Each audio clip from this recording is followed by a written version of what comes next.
माहिती मनोरंजनाचा खजिना विविधा. गीत संगीत संवादाचा अनोखा संगम विविधा. तुमच्या सोनेरी क्षणांचा सोबती कार्यक्रम विविधा. विविधा विविधा.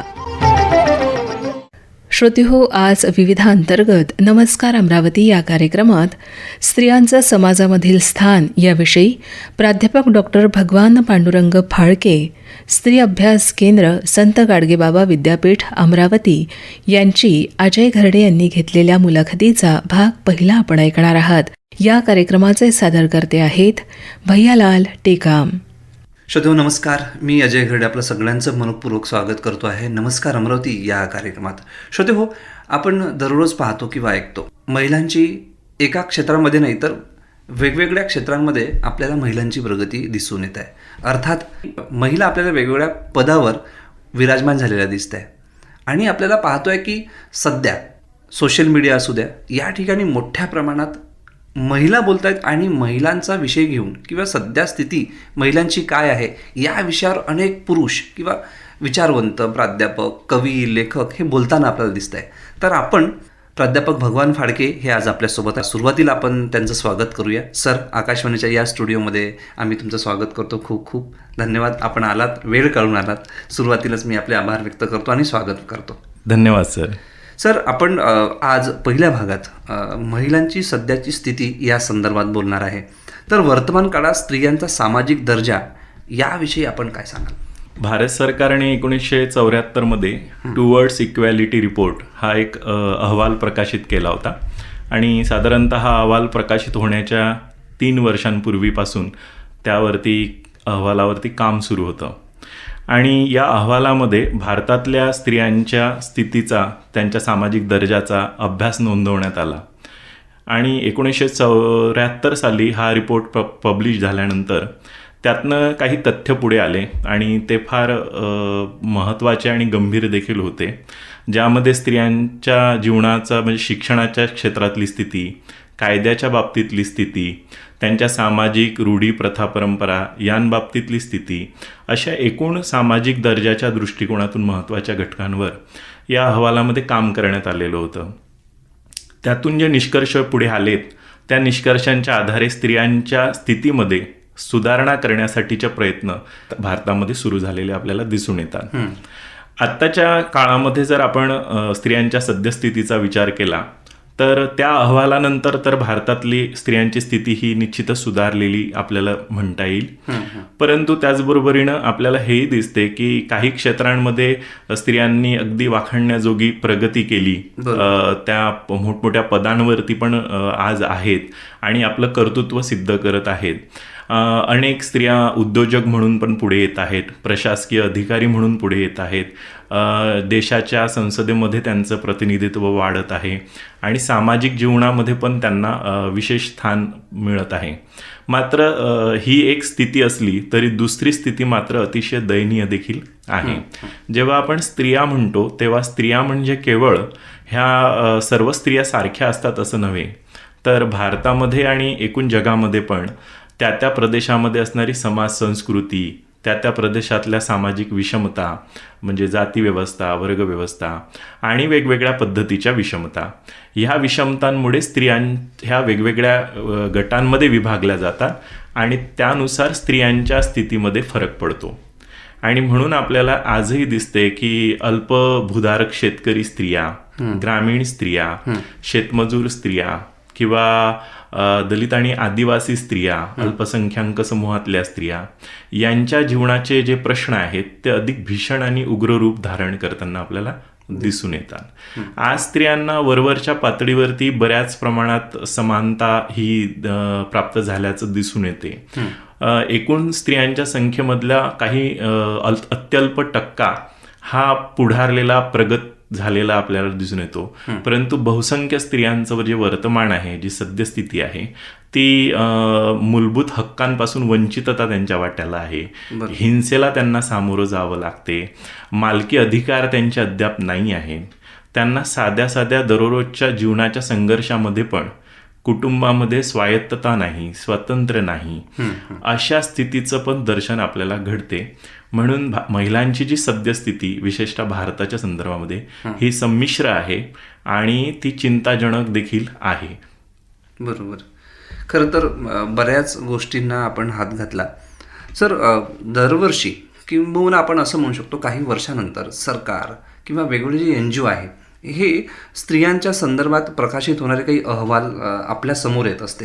या अहवालासंदर्भात सध्याची स्थिती काय सांगता येईल आपल्याला? एक चांगला प्रश्न तुम्ही विचारला. साधारणतः भारतात आणि जगभरामध्ये देखील स्त्रियांच्या संदर्भामध्ये विविध अहवाल हे प्रकाशित होत असतात.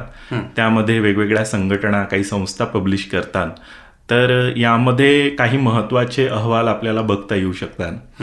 यामध्ये वर्ल्ड इकॉनॉमिक फोरम यांच्याद्वारा ग्लोबल जेंडर गॅप रिपोर्ट हा प्रकाशित करण्यात येतो.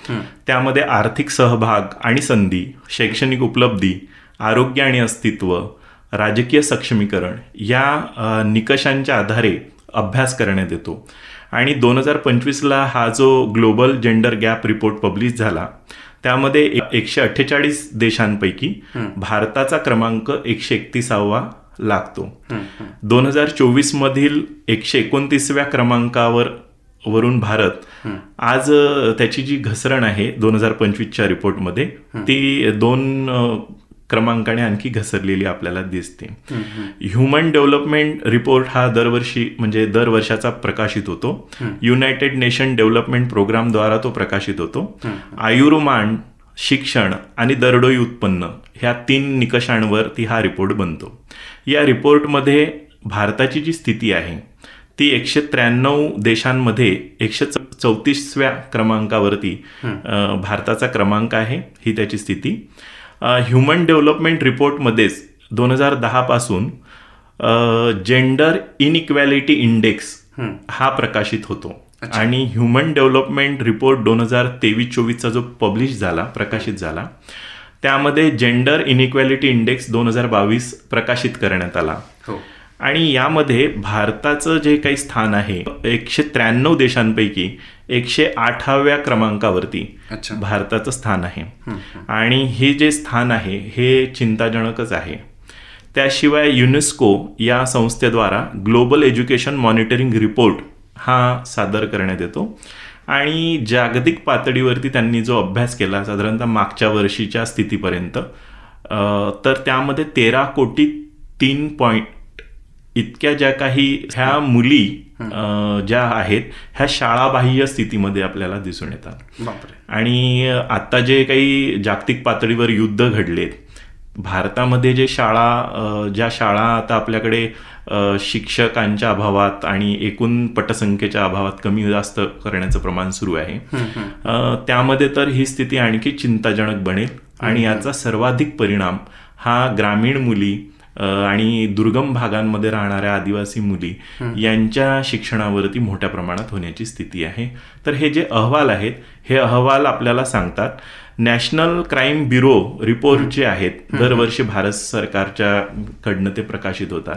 त्यांचं जर आपण बघितलं तर त्यामध्ये सर्वाधिक स्त्रियांवरच्या ज्या नोंदी आहेत गुन्ह्यांच्या त्या दरवर्षी वाढत आहेत. आणि कुटुंबातले अत्याचार असतील, कार्यालयीन ठिकाणचे अत्याचार असतील किंवा सार्वजनिक स्थळांवरती महिलांवर होणारी हिंसा असेल आणि मुलींचं अपहरण, असे अनेक मुद्दे आहेत की जे अहवालातनं पुढे आलेले आहेत. म्हणून अहवाल जे आहेत हे अहवाल बऱ्यापैकी स्त्रियांच्या सद्यस्थितीविषयीची चिंता व्यक्त करणारे आहेत. आणि मी आत्ता जे अहवाल सांगितले त्यामधील जे आकडे आहेत किती देशांपैकी कितव्या स्थानावरती भारत, तर आपल्याला ह्यातनं पण दिसून येते की भारताला अजून जेंडर इक्वॅलिटी किंवा महिलांच्या दृष्टीने सुरक्षित वातावरण, स्त्रियांना स्वातंत्र्य आणि समतेचा पूर्ण ॲक्सेस जो मिळायला हवा त्याला अजून मात्र बरीच वर्ष लागणार आहे, हे या अहवालातनं पुढे येते. खरं तर गंभीर विषयावर श्रोतेहो आपण बातचीत करतोय असंच याला म्हणता येईल. कारण की रिपोर्ट्स जे काही आले किंवा जे अहवाल आले स्त्रियांच्या संदर्भात जे काही दरवर्षी घेतल्या जाते वेगवेगळ्या सरकारकडून, बाहेर देशांकडनं किंवा NGOकडनं, हे आपण बघितलं. आणि श्रोतेहो आपण बातचीत करतोय प्राध्यापक भगवान फाळके जे सध्या महिला अभ्यास केंद्र आपलं संत गाडगेबाबा विद्यापीठ अमरावती या ठिकाणी ते कार्यरत आहे आणि त्या ठिकाणी आपलं अध्यापनाचं काम ते करत आहेत काही वर्षापासून. आपण त्यांच्याशी चर्चा करतो आहे. सर, आपण पाहतो की अनेक चळवळी आपण दररोज आणि पाहतो, याचा अभ्याससुद्धा केला जाते. मात्र चळवळीमध्ये हे पुरुषांचं वर्चस्व आहे. स्त्रियांच्या चळवळीचं काय, त्याची सध्याची स्थिती काय आहे याबद्दल आपण काय सांगाल, किंवा वेगवेगळ्या संघटना ज्या आहेत या संदर्भात आपण बोलावं. स्त्रियांच्या संघटना चळवळी हा एक महत्त्वाचा विषय आहे. बरोबर. स्त्रियांच्या प्रगतीच्या दृष्टिकोनातून स्त्रियांच्या स्थितीमध्ये सुधारणा आणण्याच्यासाठी भारतामध्ये 19व्या शतकापासून फार महत्त्वाच्या चळवळी राहिल्या आणि महात्मा ज्योतिराव फुले, सावित्रीबाई फुले, छत्रपतीजी राजर्षी शाहू महाराज आणि पुढे डॉक्टर बाबासाहेब आंबेडकर आणि इतरही बरेच जे काही महामानव आहेत आणि ताराबाई शिंदे, मुक्ता साळवे, अशी एक मोठी परंपरा भारतामध्ये दिसून येते. आणि या परंपरेमधून ज्या संघटना पुढे आल्या, सत्यशोधक चळवळ असेल, आंबेडकरी चळवळ असेल किंवा इतर पण बऱ्याचशा सामाजिक चळवळी आहेत, या चळवळींमधून स्त्रियांचे प्रश्न हाताळले गेले आणि स्त्रियांच्या स्थितीमध्ये सुधारणा आणण्यासाठी प्रयत्न केला गेला. 1970च्या नंतरच्या काळामध्ये 1960 आणि 70च्या दरम्यानपासून भारतामध्ये स्त्रियांच्या चळवळीचा वेग स्वतंत्र पद्धतीनं वाढला आणि जेव्हा जागतिक पातळीवरती आंतरराष्ट्रीय महिला दशक साजरं करण्यात आलं आणि 1975ला आंतरराष्ट्रीय महिला वर्ष साजरं करण्यात आलं, तेव्हापासून स्त्रियांच्या चळवळी, संघटना आणि संस्था यांना भारतामध्ये आणि जगभरामध्ये देखील एक वेग आलेला आपल्याला दिसून येतो. आज मात्र 1990 नंतर जागतिकीकरणानंतर ज्या पद्धतीचं जीवन आपल्या वाट्याला आलं आणि ज्या पद्धतीचे संघर्ष उभे झाले, त्यांमध्ये व्यक्तिवादी जाणीवांचा विकास जसा जसा होत गेला तसतसं आपल्याला दिसते की सामाजिक चळवळी, स्त्रियांच्या संघटना, संस्था, चळवळी, एकूणच सामाजिक चळवळी आणि ह्या पण चळवळी ह्या आपल्याला मागे पडताना दिसून येतात. परंतु असं असलं तरीही काही संस्था आणि काही संघटना स्त्रियांच्या आज देखील कार्यरत आहेत. त्याचंच फलित म्हणून आपल्याला दिसून येते की हुंडाबळीच्या संदर्भामध्ये जो कायदा झाला, बरोबर, बलात्कार पीडित ज्या स्त्रिया आहेत त्यांच्या संदर्भामध्ये जो कायदा आला, पुढे कामाच्या ठिकाणी महिलांचा लैंगिक छळ अधिनियम 2013 जो आला, तर किंवा 2005चा कौटुंबिक अत्याचार प्रतिबंध कायदा जो आला, ह्या सगळ्या कायद्यांच्या निर्मितीमध्ये स्त्रियांच्या संघटना आणि चळवळींचं योगदान मोठं राहिलेलं आहे. आणि मागच्या वर्षी स्त्रीमुक्ती परिषद आणि संघटनेद्वारे जागतिक महिला म्हणजे आंतरराष्ट्रीय स्तरावरचं जे महिला वर्ष आहे त्याच्या 50 वर्ष पूर्तीनिमित्त महाराष्ट्रभर फार मोठ्या प्रमाणात काम करण्यात आलं आणि काही छोट्या मोठ्या संघटना, संस्था देखील काम करतात. परंतु एवढंच आहे की रस्त्यावरच्या लढाया, जे संघर्ष पूर्वी होते त्या पद्धतीचे संघर्ष आता दिसत नाहीत. तरीही संघटना आपल्या पातळीवरती न्यायाच्या क्षेत्रामध्ये काम करताना, काही सक्षमीकरण या पॅटर्नमध्ये काम करताना आपल्याला दिसून येतात. अगदी बरोबर. खरं तर सर, स्त्रियांच्या सध्याच्या जे काही चळवळी आहेत किंवा संघटना आहे आणि हक्कासाठी मला तरी असं वाटतं की योग्य आपण आपल्या हक्कासाठी जर लढा दिला नाही तर दुसरं कोणी येणार नाही. बरोबर. आणि ही जी सगळी तुम्ही परंपरा सांगितली महापुरुषांची, या परंपरेचा हा स्पष्ट संदेश आहे की तुम्हाला स्वतःच्या हक्कासाठी लढाया द्यावा लागेल. किंवा आता न्यायिक प्रक्रिया जी तुम्ही सांगितली, न्यायिक प्रक्रियेमध्ये सुद्धा तुम्हाला स्वतः उतरावं लागेल. रस्त्यावर येणं न येणं हा दुसरा भाग आहे. रस्त्यावरची लढाई एक वेगळी, कारण की ते दीर्घकालीन चालणारी असते. तर खूप चांगल्या महत्त्वाच्या मुद्द्याला आपण हात घातलात. पुढचा प्रश्न माझा असा आहे की सध्याच्या स्त्रियांपुढे कुठली आव्हाने आहेत? स्त्रियांपुढे अनेक आव्हानं असल्याची आपल्याला दिसून येतात आणि क्षेत्रनिहाय आपण त्याला वर्गीकरण करू शकतो किंवा त्याच्या संदर्भात चर्चा करू शकतो. तरी प्रामुख्याने सगळीकडे जी आव्हानं आहेत त्यामध्ये सगळ्यात महत्त्वाचा स्त्रियांविरुद्ध जी हिंसा घडते त्या हिंसेचा प्रतिकार करणे, त्याला प्रतिबंध घालणे, हे सगळ्यात मोठी एक आवश्यकता आहे. हे एक आव्हान आपल्या सर्वांसमोर आहे. याला जोडूनच स्त्रियांच्या सुरक्षिततेचा मुद्दा देखील सर्वात महत्वाचा आहे. त्याचबरोबरीनं स्त्रियांना जे वेतन मिळते त्या वेतनातली जी असमानता आहे, विशेषतः असंघटित क्षेत्रांमध्ये, तर ती असंघटित क्षेत्रांमधली वेतनातली असमानता दूर करणे हे आपल्या सर्वांसाठी एक मोठं आव्हान आहे. असंघटित क्षेत्रामध्ये मी यासाठी त्यावर भर देतो, कारण की असंघटित क्षेत्रांमध्ये जवळजवळ 90 ते 95% स्त्रिया कार्य करतात. आणि काही अहवाल आपल्याला हे सांगतात की गेल्या काही वर्षांमध्ये कायमस्वरूपी संघटित क्षेत्रातल्या स्त्रिया, म्हणजे जे जॉब आहेत, ज्या नोकऱ्या आहेत, त्या क्षेत्रांमधून स्त्रियांचं प्रमाण हे कमी होताना दिसून येते. बरोबर. म्हणून असंघटित क्षेत्रांमध्ये जसं समान कामास समान वेतन आणि इक्वल पेची जशी मागणी केली पाहिजे, त्याचबरोबरीनं सुरक्षित कार्यस्थळ असण्याची पण गरज आहे. बरोबर. म्हणजे आज घर बांधण्यासाठी किंवा मोठमोठ्या बिल्डिंग्स बांधण्यासाठी ज्या स्त्रिया काम करतात तिथे, त्या बाहेरगावून मजूर येतात, मायग्रेशन त्यांचं असते, विस्थापन झालेलं असते, स्थलांतर केलेलं असते. तर अशा महिलांच्या सुरक्षिततेचे इश्यू असतात, त्यांना राहण्यासाठी घरं नसतात, रस्त्यांवर राहावं लागते. आपल्या अमरावतीमध्येच जे असे स्थलांतरित जे आदिवासी आहेत त्या महिलांचे आणि त्यांच्या मुलांच्या शिक्षणाचे पण प्रश्नही गंभीर आहेत. बरोबर. तर ह्या आव्हानांसोबतच स्त्रियांची स्वायत्तता त्यांना मिळणे ही पण गरजेची गोष्ट आहे. आज बऱ्याच ठिकाणी मध्यमवर्गीय कुटुंबांमध्ये स्त्रियांना पुरुषांना पाहिजे तेवढ्या चौकटीत स्वातंत्र्य आणि स्वायत्तता दिली जाते, परंतु स्त्री ही एक स्वतंत्र माणूस आहे आणि तिला तिचे मानवाधिकार मिळाले पाहिजेत. तिला मिळालेच पाहिजेत. तिचा मानवाधिकार आहे, नैसर्गिक अधिकार आहे, या दृष्टीनं बघितल्या जात नाही. तर स्त्रियांची स्वायत्तता आणि स्वातंत्र्य मिळणे हा देखील एक गंभीर प्रश्न आपल्यासमोर आहे. आणि असे बरेच आव्हानं आहेत की आणखी एक आव्हान आहे की जेंडर ऑडिट करणे कामाच्या ठिकाणी. अजूनही जेंडर ऑडिट हे बऱ्याचशा कामांच्या ठिकाणी घडत नाही, होत नाही. तर त्यासाठी पुरुषांची मानसिकता बदलणे, केवळ पुरुषांचीच नाही तर स्त्रियांची पण मानसिकता बदलणे. म्हणजे परंपरेने आपल्याला पुरुष म्हणून जे रचना केलेली असते आणि स्त्री म्हणून आपली जी रचना केलेली असते त्या चौकटींना भेदून जाण्यासाठीचं एक मोठं आव्हान आपल्यासमोर आहे.